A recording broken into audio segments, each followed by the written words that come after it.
The middle class people that we have discussed in the last story so far may be called as dreamers. They discovered and loved a magical word, liberalism. This word, liberalism, came from a word, liber, which means free. They dreamed of a land where every person was free, where laws were fair, and where no one was above others just because of their birth or crown. In this magical land, they imagined everyone was equal before law. Kings could not rule anyone. People would choose leaders by voting leaders for parliament. And property, the things that you owned, would be safe and protected. But there was a problem. Even in places like France, where people had once shouted liberty, equality, there was no universal suffrage. Only rich men who owned lands were allowed to vote. Poor men and all women were left out.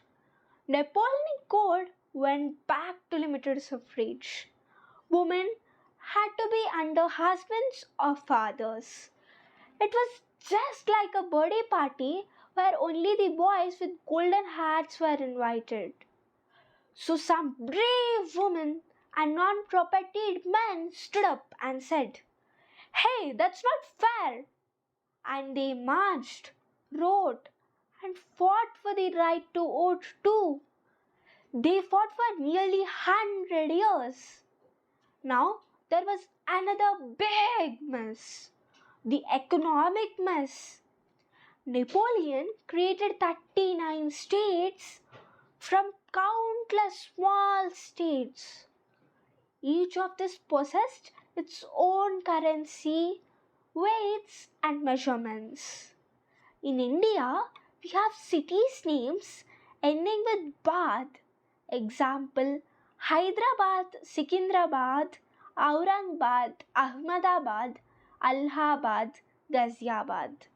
In the same way, Germany has many cities' names ending with Berg or Berg. Hamburg, Würzburg, Augsburg, Brandenburg, Bamberg, Nuremberg, Heidelberg.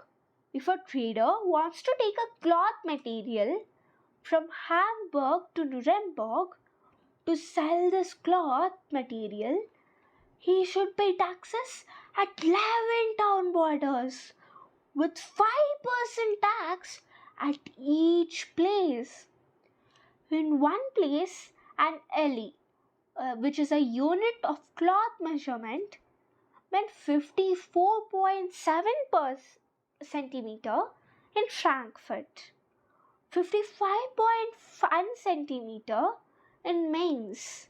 In another town, Nuremberg, it meant 65.6 centimeter. In Freiburg, 53.5 centimeter. Poor trader. He did not know if he was selling blanket or an handkerchief anymore. In 1834, a big group of states led by Prussia made a friendship club called Zollverein, a customs union.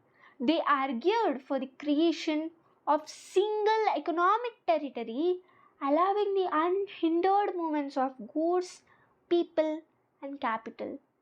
The union abolished tariff barriers and reduced number of currencies from over 30 to 2. And guess what? When people's business and shops started working better, they began to feel more connected to one another. They started saying, "We are not just from this town or that. We are one people, one country." And thus, economic nationalism, the idea of nation built on shared markets, trade, and fairness, gives stronger. They have developed railway networks, all these strengthen the nationalism sentiments. So if you like this video, do like it, and if you did not, dislike it, but please do comment why didn't you like it, so that I will be able to correct this in my next videos. And also, if you know anyone from 10th grade, do share it to them so that they will be able to understand their lessons more effectively. Keeping all the story in their mind will also help them to learn their lessons with enjoyment. And if you want the Telugu version of this, check in my channel.